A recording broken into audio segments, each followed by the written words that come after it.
Good afternoon, everyone.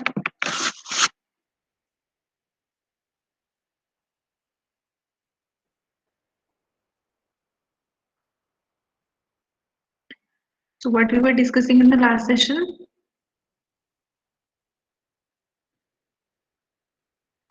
Generation of OS. Yes, we're discussing the generations of operating system. We are having how many generations we are having of operating system? Four to five. Three. Four, right? Yeah. First generation, second generation, third, and fourth. So today we are going to start with that. The discussion we are having somewhat discussed about first, second, and third generation, and I will continue with the discussion in today's session.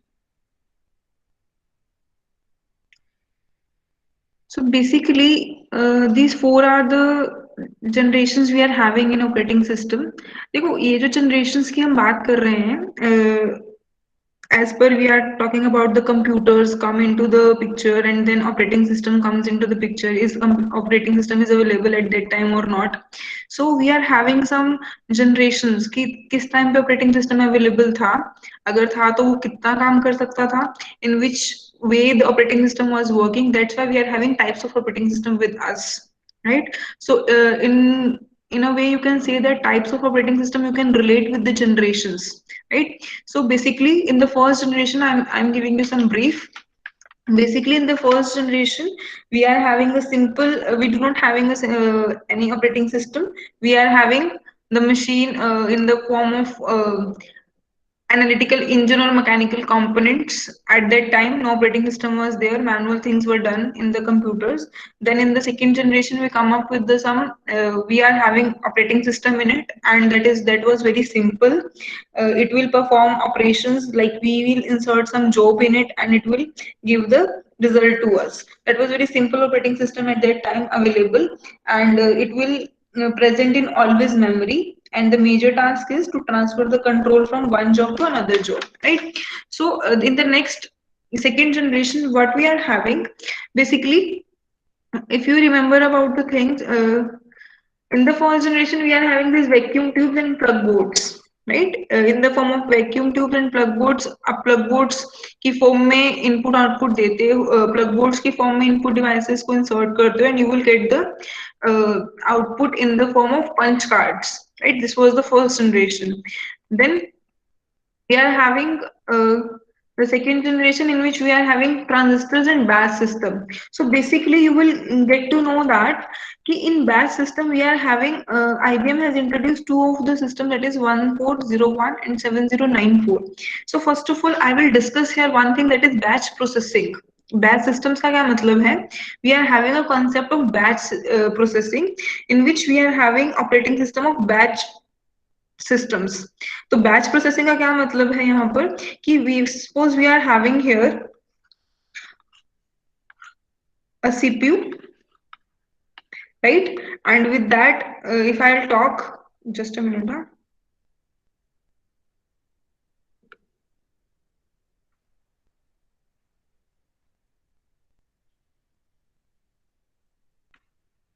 Okay, so with that we are having a CPU plus operating system, right? And we are having a user program.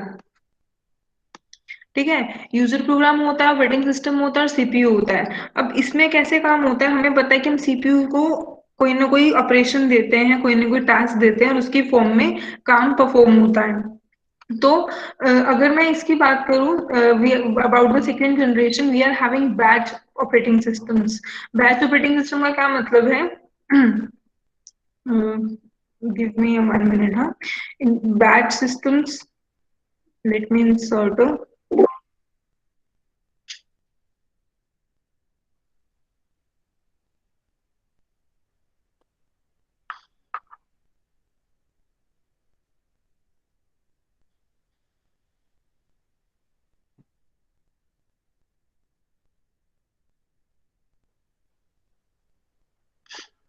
Yes, यहाँ देखो, आपके पास कुछ jobs होती हैं. For example आपके पास कुछ काम है यूजर को देने को, right?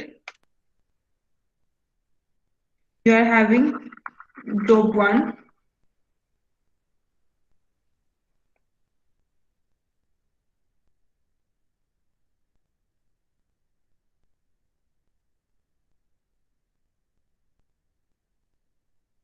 Yes. So you are having job one, ठीक है, आपके पास कोई दूसरी जॉब है जॉब टू, ठीक है, उसमें आपके पास एक पर्सन है बीच में विच इज कॉल्ड ऑपरेटर, ठीक है। अब ये ऑपरेटर क्या करता है, ये सारी जॉब्स को बैच की फॉर्म में कन्वर्ट करता है, it will form a batch. अब बैच क्या है, for example job one and job two and job 14, for example I am having an number of jobs, correct. तो I am having the batch of jobs which is having similar, आपके पास जिसका similar functionality है, जिसको same kind of calculation या same time, मतलब at the time of execution it requires same type of compilers files, तो उसे हम क्या करते हैं एक ही बैच में साथ में एग्जीक्यूशन के लिए भेज देते, this is a batch system we are having, right. तो अभी इस जॉब्स को हम क्या करते हैं, ऑपरेटर का काम है सारे के सारे काम को जॉब्स में डिवाइड, बैच में डिवाइड कर देना, it will, so it is the batch one, right, then we are having batch 2, and in this way your operator will form the batches of the jobs, आपकी jobs को batch में convert कर देता है, और फिर हम क्या करते हैं उसको CPU को देते हैं, we will give this to the CPU and it will execute the jobs into the batch format. That was the second generation in which we are having batch processing systems. आपके पास जिसमें क्या होता है, batch operating systems होते हैं, आपकी जितनी भी जॉब्स हैं उसे हम बैच की फॉर्म में एग्जीक्यूट करते हैं rather then in single job, right. इससे क्या हुआ हमारा advantage, in your batch jobs execute in one after another, saving time, क्योंकि if I will execute the jobs individually rather than in batches, तो हर एक जॉब को एग्जीक्यूट करने में टाइम लगेगा। But here, what is the advantage we are having? We are having like in a batch, job executes one after other, right? Your jobs can execute one after other and saving your time from activation. Like जब मैं एक batch को डालूंगी तो वो उस पूरे के पूरे बैच को एग्जीक्यूट करेगा। अब जो भी फाइल्स उस बैच में जॉब्स को चाहिए वो सब एक ही टाइम पे लोड होंगी, रेदर देन अगर मैं सिंगल सिंगल इंडिविजुअल जॉब्स को एग्जीक्यूट करती हूँ तो सारी की सारी फाइल्स क्या होंगी उस टाइम पे, हर एक जॉब के लिए इंडिविजुअली लोड होंगी और लिंक होंगी, right? So it will save our time, and also during the batch execution no manual intervention is needed. हमें manually ना तो punch cards देने हैं ना wirings देनी है, this is the second generation we are having in which we are using batch operating systems, जो आपकी jobs को batch में convert करके सीपीयू को देते थे ताकि सीपीयू उस पे क्या कर पाए, एग्जीक्यूट कर पाए in the form of batches, right? So there is a one disadvantage like memory limitations.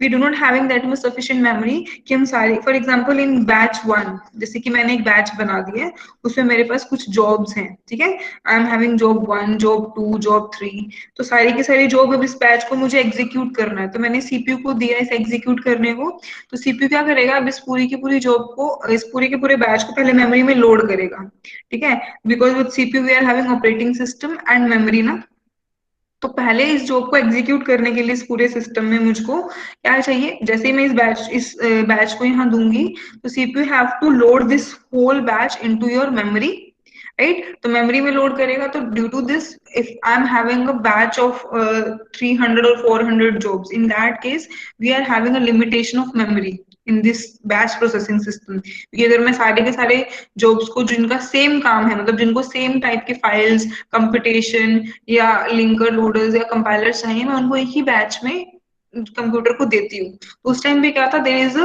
Memory limitation, this is a disadvantage of your second generation computers, and also interaction of input output devices directly with CPU. अभी भी यहाँ पर क्या हो रहा है, आपके जो इनपुट आउटपुट डिवाइसेस है ना वो डायरेक्टली सीपीयू से इंटरेक्ट कर रहे हैं, there is nothing like in between and system who will interact with CPU and memory and give the output. So in the third generation we come up with this idea, समझ रहे हो, third generation we come up with an idea which is known as spooling, जिसे कि हम spooling बोलते हैं। If you remember about the spooling, in the third generation we come up with an idea of spooling. Spooling में हमने क्या किया है, spooling stand for simultaneous peripheral operations online. So in this we know that we are having a system in which we are having a CPU, right? We are having main memory, we are having output device, we are having hard disk, and we are having input device. ठीक है, हम अभी तक क्या कर रहे थे, आपके जो इनपुट आउटपुट डिवाइसेस है वो डायरेक्टली किससे इंटरेक्ट कर रहे थे, आपके सीपीयू से, right? But now the things change here in the third generation. What was the concept of third generation? There is a concept comes into the picture which is known as spooling, जिसे कि हम uni programming भी बोलते हैं. Spooling stands for simultaneous peripheral operations online, right? और इसमें क्या होता है, आपका जो इनपुट है, मतलब जो आपके इनपुट डिवाइसेस हैं वो क्या करेंगे, डायरेक्टली अब आपके इनपुट डिवाइसेस किससे इंटरेक्ट करेंगे, सीपीयू से नहीं इंटरेक्ट करेंगे.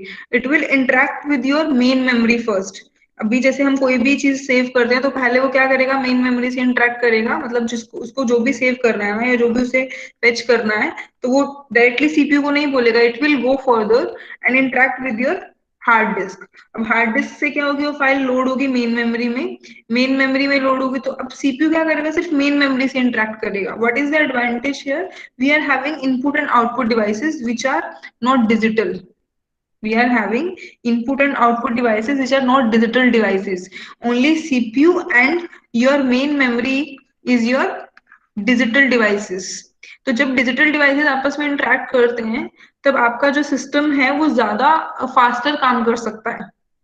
How your computer system work faster as per only there is interaction between CPU and main memory. अब आपका CPU डायरेक्टली इनपुट और आउटपुट से नहीं काम करेगा, मतलब डायरेक्टली इनपुट और आउटपुट सीपीयू से इंटरेक्ट नहीं कर पा रहे हैं.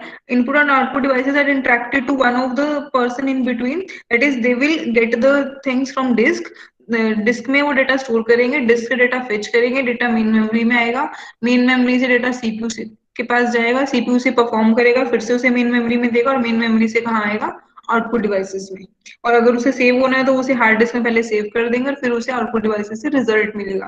This is the concept which is called uni programming, जिसे कि हम क्या बोलते हैं, यूनी प्रोग्रामिंग भी बोलते हैं.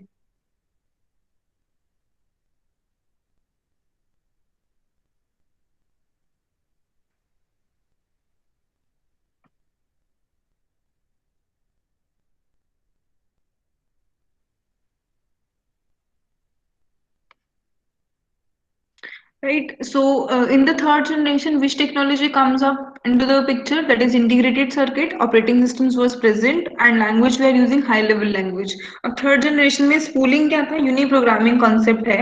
ठीक है, अब स्पूलिंग यूनी प्रोग्रामिंग कॉन्सेप्ट है, तो हम यहाँ पर क्या कर रहे हैं, in spooling we are having unique programming concept, मतलब एक टाइम पे एक ही प्रोग्राम हम एग्जीक्यूट कर सकते हैं. ठीक है, what we are having, the mainly the disadvantage of spooling was it was uniprogramming. Now the concept comes is multi-programming. Multi programming क्या होता है, ध्यान से सुनना है क्योंकि हमने ये चीज पढ़नी ही है.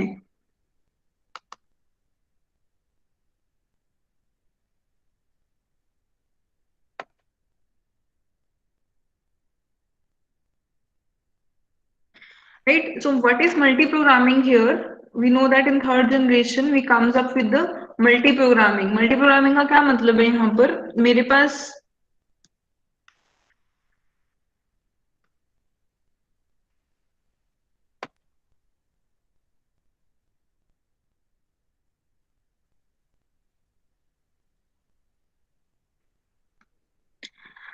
what is the multi-programming? I am having a system in which I am having a CPU, right?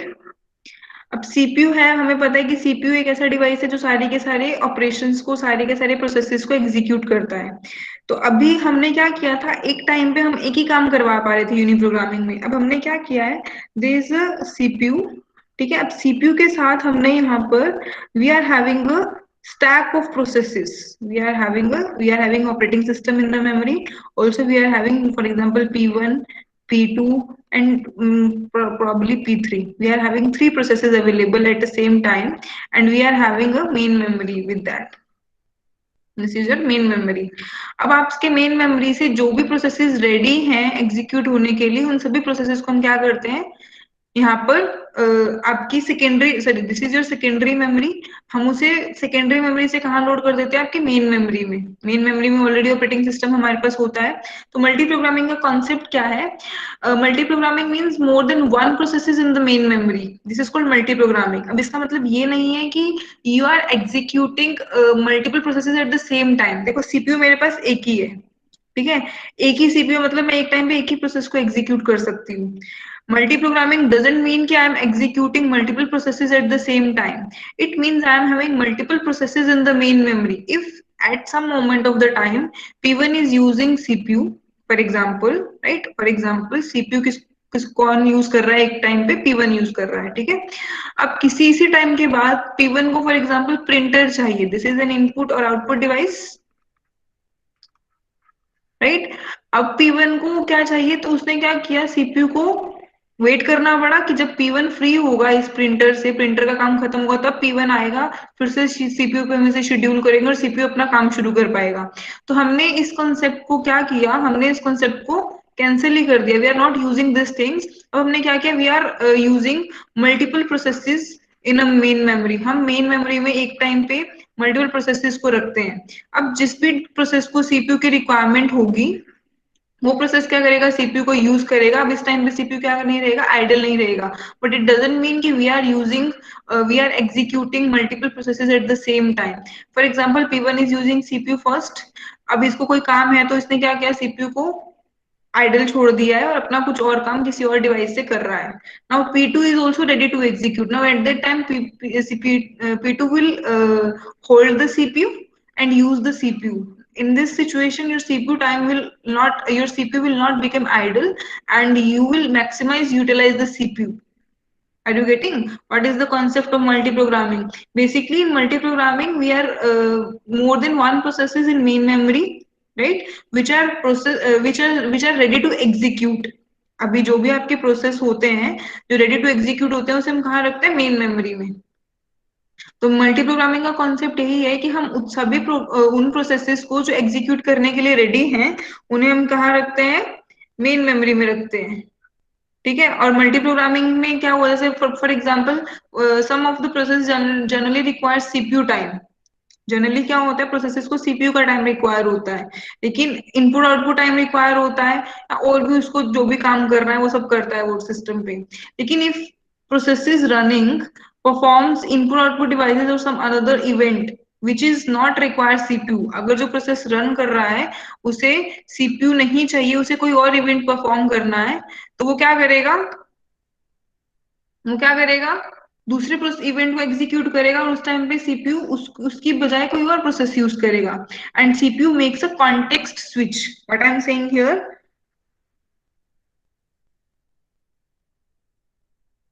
that is called context switch.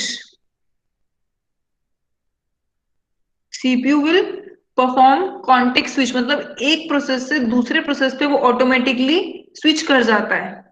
मान लेते हैं P1 उसे यूज कर रहा है, सीपीयू को पहले कौन यूज कर रहा था, P1, ठीक है। ये कॉन्सेप्ट मैं बहुत बार डिटेल में रिपीट कर रही हूँ, मल्टी प्रोग्रामिंग क्या है, क्योंकि आपके न्यूमेरिकल्स में भी ये कॉन्सेप्ट यूज होंगे। तब आपको ये नहीं पूछना पड़ेगा कि मल्टी प्रोग्रामिंग का मतलब क्या है, उसके बाद मैं न्यूमेरिकल सॉल्व करूँ। If I am saying multi programming, you are clear कि context switching is done by the CPU, right. P1 process is doing, P1 क्या है, एक प्रोसेस है जो क्या कर रहा है, एग्जीक्यूट हो रहा है by is using CPU at some time। देखो मल्टी प्रोग्रामिंग में एक चीज याद रखो, P1 जब तक चाह रहा है सीपीयू को यूज कर रहा है, जैसे उसको कोई और इवेंट परफॉर्म करना है वो सीपीयू को आइडल छोड़ देगा, सीपीयू को से इससे हट जाएगा और दूसरे प्रोसेस को मौका मिलेगा सीपीयू को यूज करने का। सो यहाँ पे जो कॉन्टेक्स्ट स्विचिंग हो रही है ना, ये प्रोसेसेस के थ्रू हो रही है। सीपीयू नहीं बोल रहा है कि इस टाइम पे मैं इसको एग्जीक्यूट करूंगा, इस टाइम पे मैं इसको करूंगा, इस टाइम पे मैं तीसरे को करूंगा। The context switching is done by the processes. Are you getting, जो स्विच हो रहा है एक प्रोसेस से दूसरे प्रोसेस पे, मतलब P1 को अगर प्रिंटर चाहिए तो अब दूसरा प्रोसेस जो रेडी था वो सीपीयू को यूटिलाइज करेगा, राइट। तो context switching is done by the processes itself. जब तक प्रोसेसेस नहीं एग्जीक्यूशन अपना बंद करेंगे सीपीयू से, तब तक सीपीयू उस प्रोसेस को ही एग्जीक्यूट कर रहा है। This is the concept of multi programming. Is it clear with everyone what is multi programming? So in this case, your CPU will never remain idle. and there is not if there is no process is ready to execute at the same time, the context switch will be done. Are you getting?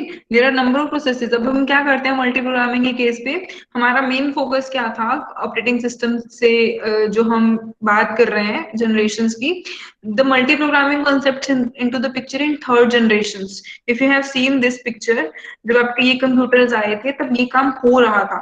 Means एक time पे एक ही process execute हो रहा है in case of multi programming, क्योंकि CPU एक है तो एक टाइम पे एक ही प्रोसेस एग्जीक्यूट हो रहा है, राइट? लेकिन अगर एक प्रोसेस को कोई और काम करना है तो उस टाइम पे क्या कर देगा, स्विच कर जाएगा और दूसरा प्रोसेस एग्जीक्यूट होगा.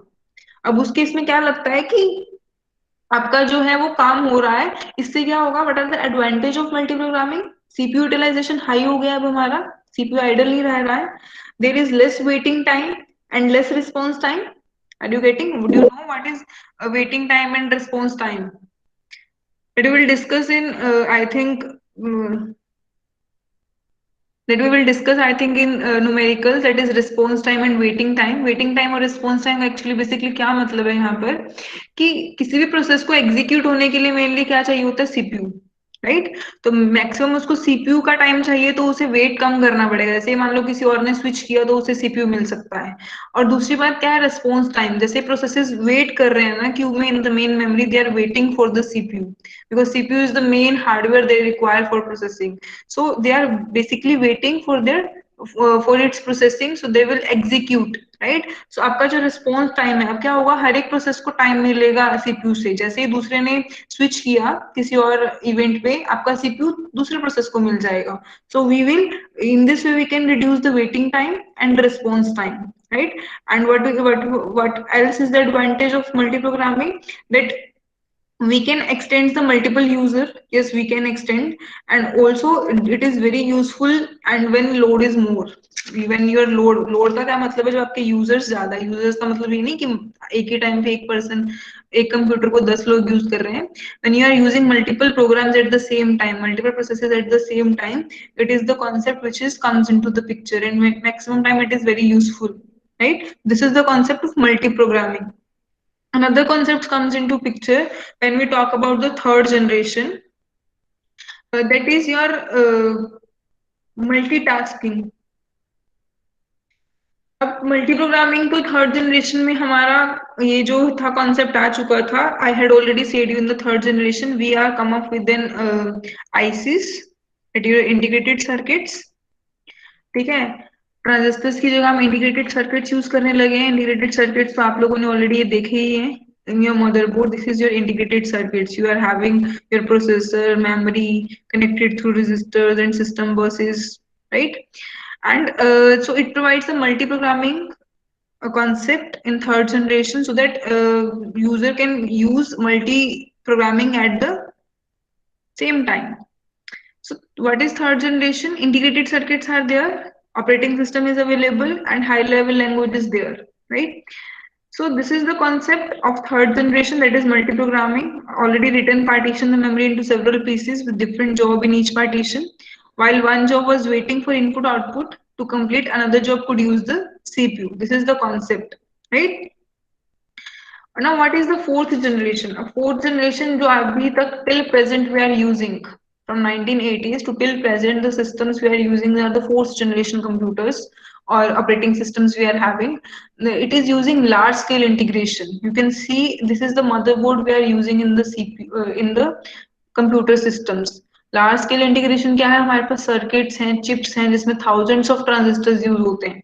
You can see here we are having this chip, and here we are having this ये जितने भी आपके पास ट्रांजिस्टर्स हैं, ये चिप्स आपकी लगी हुई है, आपका प्रोसेसर है, ठीक है? तो ये 1000 number of transistors you can see on the motherboard we are using. This is the fourth generation जो भी प्रेजेंटली यूज करते हैं हम लोग, right? Definitely we are having operating systems after 1980s, and we are having language that is high level language. So fourth generation, you can see here is a large scale integrated circuits were introduced on those times. So first Intel came up with 8080 first microcomputer with a disk. So you can see here, and also the first operating system that Microsoft has revised. पहले तो क्या आया था हमारे पास, dose. If you remember, जो हम पहला operating system use करते थे वो एमएस डोज का करते थे. तो सबसे पहले हमारा आया था, that was disk operating system, that is DOS. Right. तो हम पहले जो ऑपरेटिंग सिस्टम जब स्टार्टिंग में यूज करते थे, when I was talking about that monitor type of computers we are having, we are using this MS DOS as an operating system. You are aware of?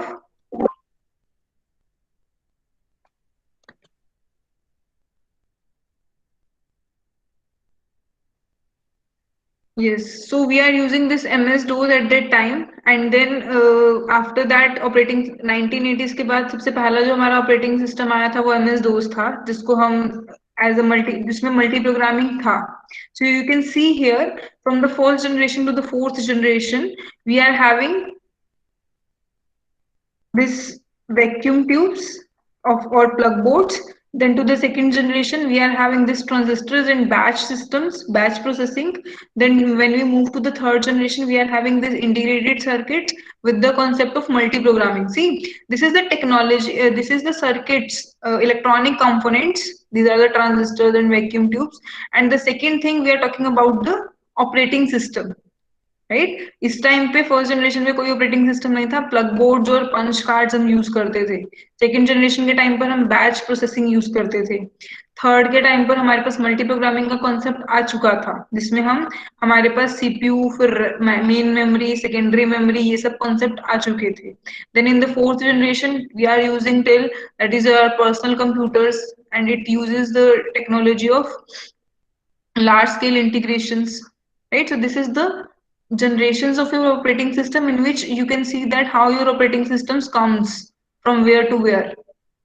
Vacuum tubes, batch processing, फिर multi programming, and then we are having personal computers in which having we are having a lot of things that we will discuss.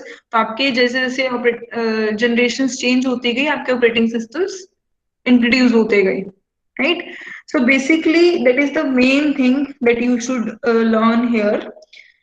That is the types of operating system we are having. So we are having this much types of operating system with us, starting from the single operating system, single user, then batch processing. I already talked about, then multi-programming operating system, time sharing, or also called multitasking.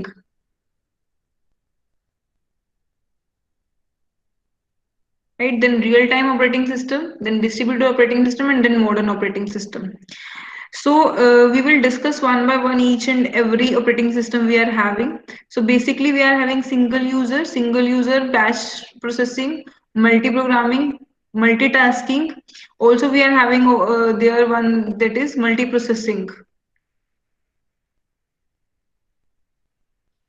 We are having three concepts to differentiate. आपको ये question भी आता है कि differentiate between multi programming, multitasking and multiprocessing. अब multi programming, multitasking और multi processing क्या होता है? तो सबसे पहले मैं आप लोगों से पूछना चाहूंगी कि what do you understand by multi programming. Multi programming को भी हमने डिस्कस ही किया है, ठीक है. तो मल्टीटास्किंग क्या होता है? If we will talk about, if you will talk about in your words, what is multitasking? Yes, anyone?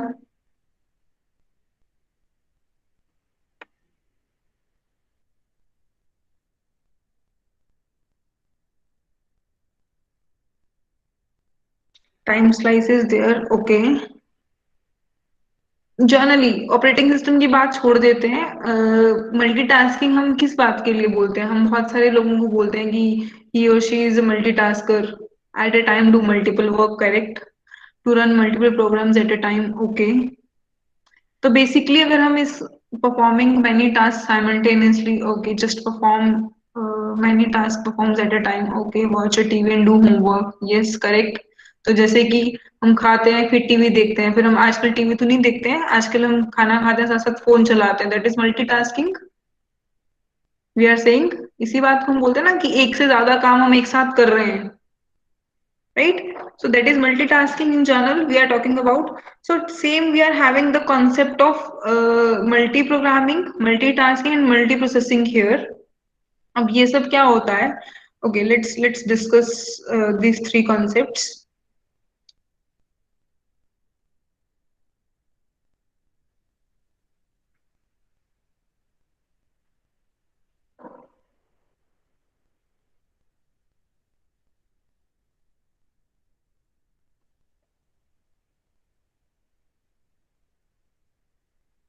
So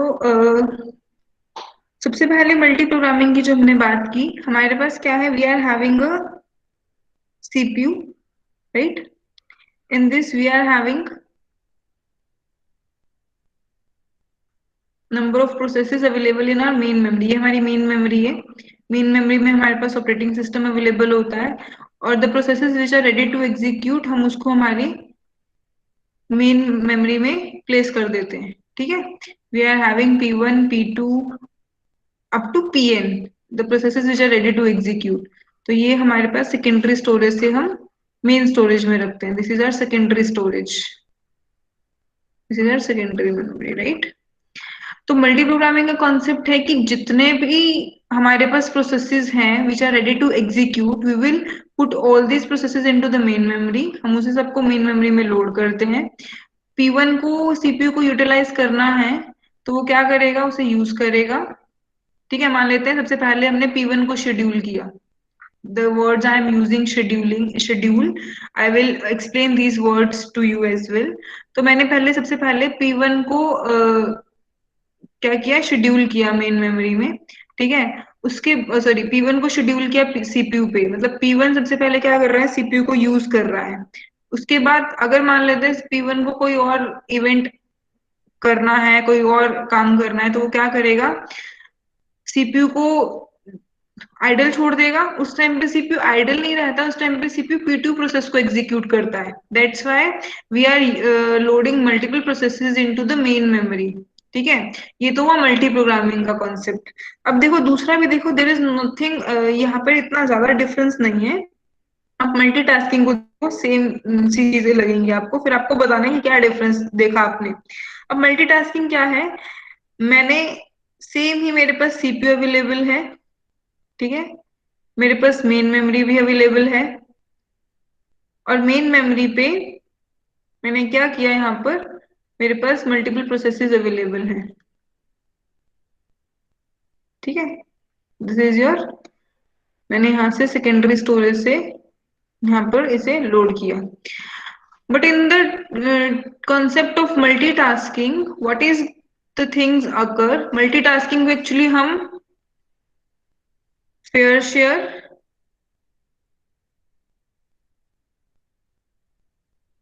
multi programming with round robin भी बोलते हैं। What we are saying to it, we are saying fair share and multi programming with round robin। इसका क्या मतलब है, अब हम ऐसा नहीं करते हैं कि मान लेते हैं P1 को अगर सीपीयू चाहिए, तो मैंने सबसे पहले P1 को शेड्यूल कर दिया। अब P1 क्या कर रहा है, सीपीयू यूटिलाइज कर रहा है। तो P1 ने जैसे ही कोई दूसरा, जैसे ही सीपीयू को उसने स्विच किया, कॉन्टेक्स्ट स्विचिंग कौन कर रहा है, प्रोसेसेस, मल्टी प्रोग्रामिंग में। ठीक है, मल्टी प्रोग्रामिंग में कॉन्टेक्स्ट स्विचिंग कौन परफॉर्म कर रहे हैं, प्रोसेसेस खुद। मतलब उसे अभी सीपीयू नहीं चाहिए, उसे कोई और डिवाइस चाहिए, तो वो सीपीयू को स्विच कर जाएगा और दूसरा प्रोसेस सीपीयू पे शेड्यूल हो जाएगा। मल्टीटास्किंग में क्या होता है, हम हर एक प्रोसेस को एक टाइम क्वांटम देते हैं। बट वी आर गिविंग एक टाइम क्वांटम, मीन्स मैं हर एक प्रोसेस को एक टाइम देती हूँ, like I am giving 2 seconds, 2 seconds और 2 milliseconds, for example whatever it is. तो मैंने हर एक प्रोसेस के लिए एक टाइम क्वांटम सेट किया 2 सेकेंड का। इसका क्या मतलब है कि जो मेरा प्रोसेस है P1, वो सबसे पहले सीपीयू को यूज करेगा 2 सेकेंड के लिए, फिर मेरा प्रोसेस P2 यूज करेगा सीपीयू को 2 सेकेंड के लिए, फिर मेरा P3 यूज करेगा सीपीयू को 2 सेकेंड के लिए, and so on, right? For example I am having P4 processes, तो मेरे चारों के चारों प्रोसेसेस पहले 2-2 सेकेंड के लिए सीपीयू को यूज करेंगे। अब जैसे ही P4 का काम 2 सेकेंड के लिए खत्म हुआ, तो P1 मान लेते हैं कि उसको पूरे 10 सेकेंड्स के लिए सीपीयू चाहिए था। लेट्स अज्यूम P1 को क्या चाहिए था, 10 सेकेंड्स के लिए सीपीयू चाहिए था। तो P1 क्या करेगा, 2 सेकेंड के लिए उसको मिला। ठीक है, 2 सेकेंड के बाद मिला, तो उसका क्या होगा, अब भी जो उसका एग्जीक्यूशन है वो पॉज हो गया है। तो जैसे ही वो दोबारा से उसको सीपीयू मिलेगा, तो इस बार वो कहाँ से स्टार्ट करेगा, 2 सेकेंड के तो वो एग्जीक्यूट हो चुका है, अभी वो कहाँ से स्टार्ट करेगा नेक्स्ट, 3 सेकंड से, जहां पे हमने उसको स्विच किया था. But I am saying here is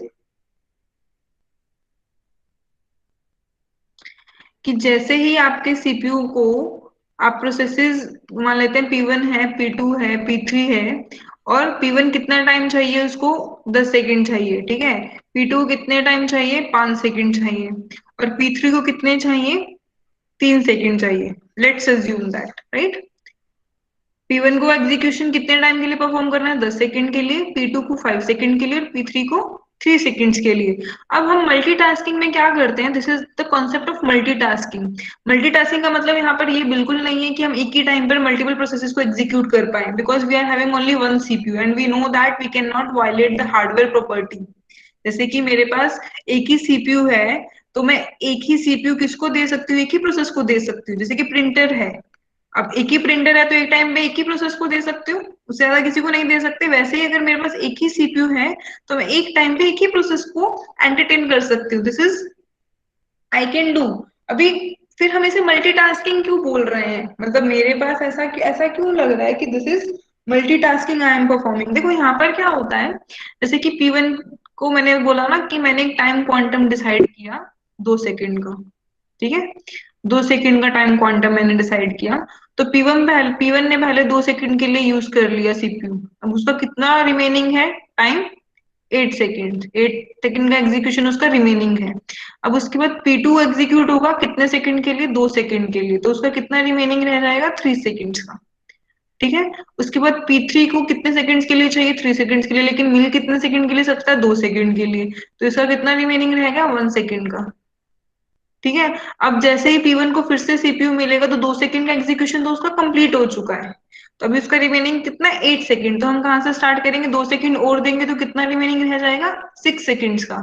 इसको कितने सेकंड के लिए बचा है, 3 सेकंड्स, फिर से कितना रह जाएगा, 1 सेकंड का. तो in this way we can execute the processes on the same time quantum. तो टाइम मल्टीटास्किंग का कॉन्सेप्ट क्या है हमारे पास, कि हम एक ही टाइम पर एक ही प्रोसेस को एग्जीक्यूट नहीं करते हैं फॉर द फुल टाइम. मतलब मेरे को अगर 10 सेकंड एग्जीक्यूट करना है, तो मैं पूरे 10 के 10 सेकंड पहले प्रोसेस को नहीं दूंगी. मैं हर एक प्रोसेस को थोड़ा थोड़ा टाइम डिवाइड कर दूंगी, कि हर एक प्रोसेस सीपीयू को यूटिलाइज कर पाए. अब इसका मेन एडवांटेज क्या हुआ, और ये हम कर क्यों रहे हैं, फॉर एग्जाम्पल अब यहाँ पे जो स्विचिंग हो रही है ना, वो सीपीयू कर रहा है, ये प्रोसेसेस नहीं कर रहे. प्रोसेसेस को तो पूरे 10 सेकंड के लिए सीपीयू चाहिए, बट प्रोसेस को कितना टाइम में दे रहे हैं हम लोग, 2 second. So here only one CPU but switches between different processes. So you can see that so quickly that it gives an illusion that all processes are executing.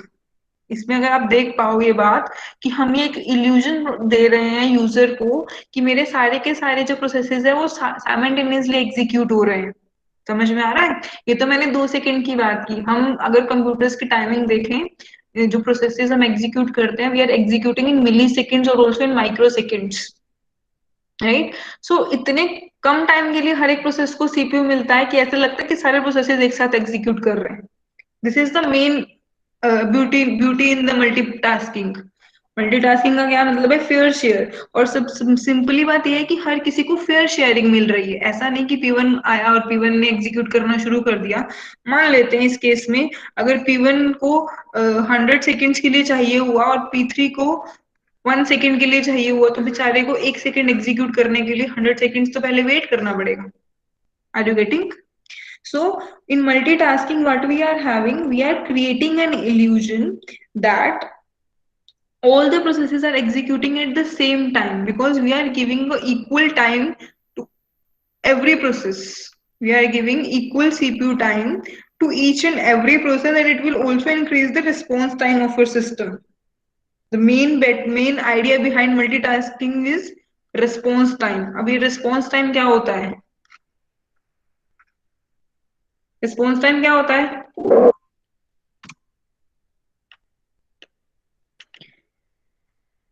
Ma'am, response time का taking क्या of a time. मतलब, yes yes Ma'am, a Abhishek. response time. Yes, ma'am, I am telling. Response time meaning of that taking of time to execution of task या program. Okay. So basic मैं आपको एक real time example देती हूँ. जैसे कि आप किसी भी वेबसाइट को या किसी भी एप्लीकेशन को यूज करते हो, तो अगर आप उस फॉर एग्जांपल आप गूगल ही चलाया आपने, जैसे ही आपने गूगल चलाया तो आपने कोई भी क्वेरी सर्च की, फॉर एग्जांपल आप सर्च कर रहे हो what is operating system, right? So आपको गूगल कितने सेकंड्स में रिजल्ट देता है? How much time it will take?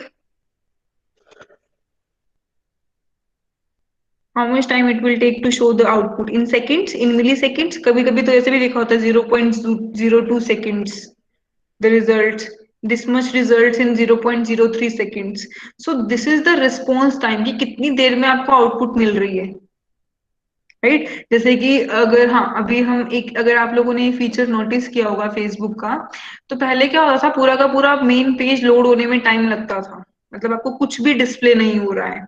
फिर क्या किया, अभी जैसे लोगों को क्या है कि इंटरनेट स्लो चल रहा है तो पूरा का पूरा पेज लोड नहीं हो रहा है, ठीक है? तो अभी लोग बोर हो जाते हैं कि पूरा पूरा पेज ब्लैंक है, तो वो क्या करेंगे, एप्लीकेशन एप्लीकेशन को क्लोज कर देंगे। Now the new concept comes, if you have seen that, कि आपके कुछ कुछ चीजें, जैसे कि पहले टेक्स्ट आपको दिखना शुरू हो जाता है, फिर कुछ वीडियोस हैं तो वो लोड होती हैं, होता है, देखा है ऐसा आपने? इफ यू रिलेट दिस, कि आपके कुछ एप्लीकेशंस में कुछ कंटेंट आपको डिस्प्ले होता है, जैसे कि कुछ टेक्स्ट में आ रहा है, ठीक है? फिर आपको जो वीडियोस हैं वो बफर हो रही हैं, वो आपको लोड हो रही हैं, तो इतने आपको टेक्स्ट दिख रहा है, कुछ डीपीज आपको दिखनी शुरू हो जाती है। This is how you can show, this is called response time. अब इसके पीछे का आइडिया क्या है, कि जितनी जल्दी आपको रिस्पॉन्स मिलेगा, मीन्स इन दैट मिनट्स और इन दैट सेकेंड्स, जितनी जल्दी यूजर्स को रिस्पॉन्स मिलता है वो उतने ज्यादा उस वेबसाइट को यूज कर सकता है, उस वेबसाइट पे इंटरेस्टेड रहता है। This is the main idea behind multitasking. अगर ऐसा हो कि आपको मेन पेज ओपन होने में ही 5 मिनट लग रहे हैं, तो क्या वो वेबसाइट आप बाद में यूज करोगे कभी? You will never go to that website if it will take 5 minutes to load that website। मतलब एक ही टाइम पे सारा डेटा दिखाने की बजाय, if you have seen this feature ना, फेसबुक पे पहले ऐसा ही था कि आप जब ओपन करते हो तो पूरा का पूरा लोड होता था पहले, लेकिन अभी क्या हो गया है कि आप जब ओपन करते हो, yes, your college app also having many times, right? तो आपके सारे के सारा डेटा, मतलब कई बार होता है कि हम पूरा का पूरा मेन पेज लो, क्योंकि मेन पेज पे बहुत सारी चीजें हैं, बहुत सारे टैब्स हैं, तो उस पूरे डेटा को लोड करने में टाइम लगेगा, तो उसकी जगह हमने क्या किया, रिस्पॉन्स टाइम बढ़ा दी। कुछ चीजें ऐसी हैं जो हम यूजर्स को दिखाएं, ताकि यूजर को ऐसा लगे कि नहीं, रिस्पॉन्स आ रहा है। तो वैसे ही मल्टीटास्किंग का कॉन्सेप्ट है। अब जब आप ये काम करते हो ना सिस्टम पे, अब सिस्टम की बात करते हैं, when we are working in the computer system na, we are using multiple applications on the same time, also in the phone। it doesn't mean कि आपके जो CPUs हैं, अगर अभी तो हमारे पास i5 i3 और i7 प्रोसेसर्स हैं, अगर हम एक ही CPU की भी बात करें, this is what I am talking about one CPU, अगर आपके पास चार हैं तो आप चार प्रोसेसर्स को भी काम करा सकते हो, ठीक है? तो अगर मैं मल्टीटास्किंग की बात कर रही थी, तो आपके सिस्टम में आप क्या करते हो, you are using multiple applications at the same time. आप ब्राउजर भी खोल रखा है, फिर मैंने फाइल्स भी ओपन की है, मैंने पीपीटी भी ओपन की है, एंड वन फॉर एग्जांपल मैंने वीएलसी मीडिया प्लेयर भी ओपन किया। So multiple applications I am using on the same time. So जब मैं बात बोल रही हूँ प्रोसेस की, so when a program in its execution phase, it is called process. This you knows, जब मैं किसी प्रोग्राम को एग्जीक्यूट करती हूँ, means a program in its execution phase is known as process, ठीक है? एग्जीक्यूशन फेज का क्या मतलब है, जैसे ही कोई प्रोसेस एग्जीक्यूशन फेज में आएगा, इसका मतलब वो मेन मेमोरी में लोड हो गया है, ठीक है? मतलब मेन मेमोरी में मैंने लोड, अगर मैं किसी प्रोसेस प्रोग्राम को यूज कर रही हूँ, तो उसको मैंने क्या किया, मेन मेमोरी में लोड किया, और उसको हम क्या बोलते हैं, एग्जीक्यूशन बोलते हैं। तो उसे मैं क्या बोलती हूँ, प्रोसेस बोलती हूँ। This is a difference between a program and a process. So when I am using multiple processes at the same time, अभी मैंने MS डोज भी खोला है, सॉरी, MS वर्ड भी खोला है, MS प्रेजेंटेशन भी खोला है, फिर मैंने ब्राउजर भी ओपन किया, ब्राउजर से भी मैंने मल्टीपल टैब्स ओपन किए। इसका मतलब ये नहीं है कि मेरा जो CPU है वो सारी चीजें एक साथ परफॉर्म कर रहा है, मतलब इसको भी चला रहा है, उसको भी चला रहा है। It doesn't mean here, what it means, I am just relating the concept. अभी के जो सिस्टम्स हैं उसमें हमारे पास बहुत सारे CPUs या उसके कोर्स हैं जो मल्टीपल प्रोसेसेस को एग्जीक्यूट कर सकते हैं। When I am having one CPU ना, तो हम इस तरह से डिस्ट्रीब्यूट करते हैं कि वो हर एक प्रोसेस को कुछ कुछ टाइम क्वांटम के अकॉर्डिंगली एग्जीक्यूट करे। What is the concept of multitasking, कि we divide the time quantum of the CPU, and in multitasking the context switching will be done by CPU itself. It is not decided by the processes. जैसे कि multi programming में क्या होता है, there is only difference in multi programming and multitasking. आपका जो multitasking है उसमें कॉन्टेक्स्ट स्विचिंग कौन करता है, सीपीयू करता है according to the time quantum, right. But in your multi programming time context switching has been done by the processes itself. मतलब अगर प्रोसेस P1 को कोई और कुछ और रिक्वायरमेंट है तो वो किसी और डिवाइस को यूज कर सकता है इन बिटवीन, लेकिन तब तक वो एग्जीक्यूट होना चाह रहा है तो वो होगा. सीपीयू जबरदस्ती हम उससे नहीं ले सकते, समझ रहे हो. लेकिन मल्टीटास्किंग में हम ये करते हैं, we are forcefully switching the CPU from one process to another process. This is the concept of multi programming and multitasking. Can you able to relate it? Can you able to differentiate between multi-programming and multitasking, everyone? So the main idea behind multitasking is to improve the response time of the system. अभी मान लो मैंने 5-6 application चला रखी है computers में और मेरे को क्या लग रहा है कि सब कुछ एक साथ चल रहा है. भाई कितना अच्छा सिस्टम है ना, ब्राउजर भी चलाया है, फिर वीएलसी मीडिया प्लेयर भी चलाया है, फाइल्स भी ओपन करके दे रहा है, सब कुछ एक साथ करके दे रहा है. तो हमें पता है कि ये जो काम, ये जो प्रोसेसेस है ना, एक ही साथ एग्जीक्यूट तो हो रहे हैं, बट सीपीयू क्या कर रहा है, सीपीयू इतनी जल्दी स्विच कर रहा है ना इन प्रोसेसेस के बीच में कि मुझे पता ही नहीं चल रहा है. This is what it is doing multitasking here. कि उसका जो स्विचिंग है प्रोसेसेस के बीच में, एक प्रोसेस से दूसरे प्रोसेस को, फिर तीसरे को, चौथे को, that creating an illusion here that every process is executing on the same time. Are you getting? So it is in the multitasking, it is not like कि हर एक टास्क एक साथ परफॉर्म हो रहा है. ये सिर्फ एक इल्यूजन है कि हर एक प्रोसेस एक टास्क साइमल्टेनियसली एग्जीक्यूट हो रहा है, बट कुछ कुछ सेकेंड्स के लिए, कुछ टाइम क्वांटम के अकॉर्डिंगली हर एक प्रोसेस को सीपीयू एग्जीक्यूट कर रहा है. So this is multitasking here. So basically what is the advantage of multitasking? It provides you the quick response time. Agree? This is the advantage. Another advantage, it also reduces the CPU idle time. CPU बिल्कुल भी idle नहीं रहेगा, वो एक के बाद दूसरा के बाद तीसरे हर एक प्रोसेस को एग्जीक्यूट करेगा, like in multi-programming. And also the third advantage over the multi-programming, जो कि multi-programming में नहीं था हमारे पास, क्या है? Each task gets an equal opportunity. Can you imagine? Multi programming का कॉन्सेप्ट क्या था हमारे पास, कि हमारे जो प्रोसेस हैं, अगर जैसे कि मैंने आपको बोला, let me show you the PPT.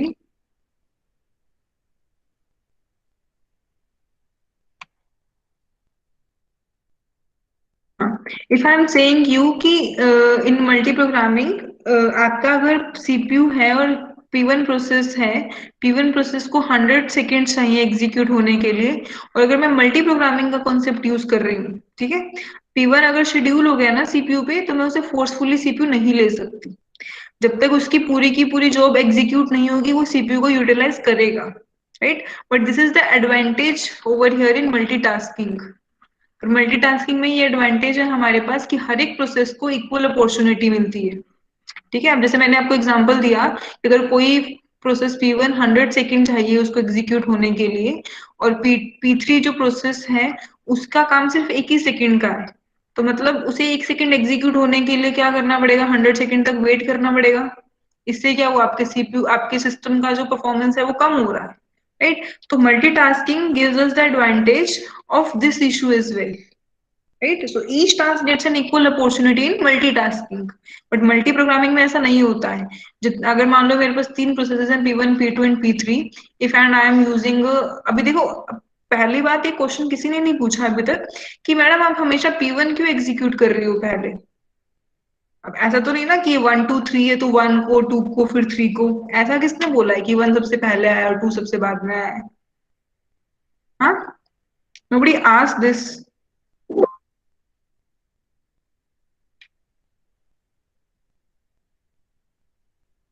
ये कैसे पता चलेगा? You are using first come first serve, तो ये तो एक ही तरीका हुआ ना. This is what I am saying. अभी नेक्स्ट चैप्टर में हम इसके कुछ एल्गोरिदम्स पढ़ेंगे जिसमें हमारे पास डिफरेंट डिफरेंट टेक्निक्स हैं ये जानने की कि कौन से प्रोसेस को पहले सीपीयू मिलेगा. समझ रहे हो? अब यहाँ तो मैंने सिर्फ एक एग्जांपल लिया कि अगर P1 पहले आ रहा है तो P1 को मैंने सीपीयू दे दिया। अब P1 पहले आया तो वो 100 सेकेंड एग्जीक्यूट होना चाह रहा है तो P3 को डेफिनेटली वेट करना पड़ेगा, राइट? अब अगर मैं मल्टीटास्किंग की बात करूं, कोई भी पहले आए बाद में आए, हर किसी को इक्वल टाइम क्वांटम मिलेगा एग्जीक्यूट होने के लिए। Getting? So this is the different techniques we are having, like first come first serve. This is the one of the most favorite example you people are having. Then we are having shortest job first. कई बार ऐसा होता है जैसे कि मैंने आपको यहाँ पर भी बताया कि कोई सबसे छोटी जॉब है जैसे कि 1 सेकेंड, उसको कितना वेट करना पड़ रहा है 100 सेकेंड तक। तो हम सबसे पहले क्या करते हैं, जो सबसे छोटे जॉब्स होती हैं, सबसे छोटे प्रोसेसेस होते हैं, पहले उन्हें एग्जीक्यूट करते हैं, और जो लास्ट जो 100 सेकेंड वाले उसे बाद में एग्जीक्यूट करते हैं, राइट? तो this is how we will learn कि ये सब कैसे करता है सबका सिस्टम, कौन से प्रोसेस को सीपीयू कब मिलेगा, किस तरीके से मिलेगा, क्योंकि ऐसा तो नहीं ना कि जो पहले आ जाए उसे पहले मिल जाए, तो बेचारे जो दूसरे हैं उनको तो कभी चांस ही नहीं मिलेगा। We give instructions to do P1 task, but at the time CPU idle, other programs are executed. हाँ, यही तो मैं बताना चाह रही हूँ, ये इंस्ट्रक्शंस उनको कौन देता है? We are using these algorithms कि which to execute first at the same time if four of the process comes at the same time. चलो मान लेते हैं, अगर ये भी बात अगर हम यहाँ डिस्कस करें, गिव मी मिनट। हाँ,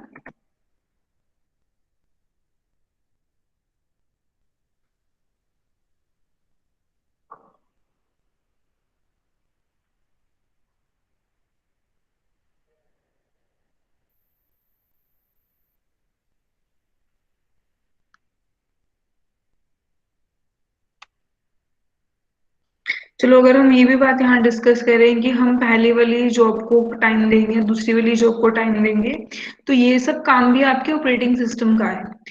जो भी अप्रोच आप यूज कर रहे हो उसी, फॉर एग्जाम्पल आप first come first serve use कर रहे हो, तो उसी के अकॉर्डिंगली सारी की सारी प्रोसेसेस को सीपीयू एग्जीक्यूट करेगा। ठीक है? अगर मान लेते हैं कि 4 प्रोसेसेस है मेरे पास और चारों सेम टाइम पे आ रहे हैं,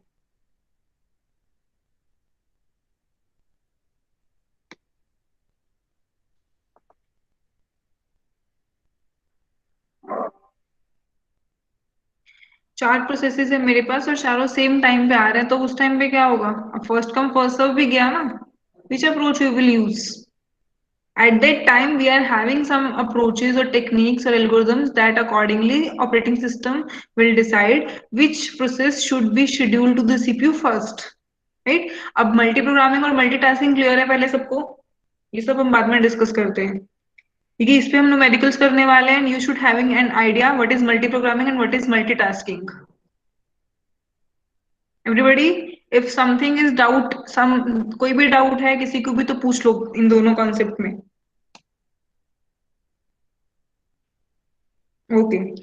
So with this discussion, we are ending this session here, and we will continue this discussion further in next session. And we are just discussing the concept of multitasking and multi-programming. And in the next session, we will discuss the next topics of next topic, that is types of operating system. So उसमें भी ये topic है आपका कि multi programming operating system होते हैं हमारे पास, फिर मल्टीटास्किंग होते हैं। तो अकॉर्डिंग टू द थिंग, ये जो कॉन्सेप्ट है ना मल्टी प्रोग्रामिंग का, तो उसमें वही चीजें होती हैं। मल्टी प्रोग्रामिंग का यही मतलब है ना कि प्रोसेस जाकर एग्जीक्यूट होगा सीपीयू पे, right? So we will further continue this discussion in the next session. We are closing this session here.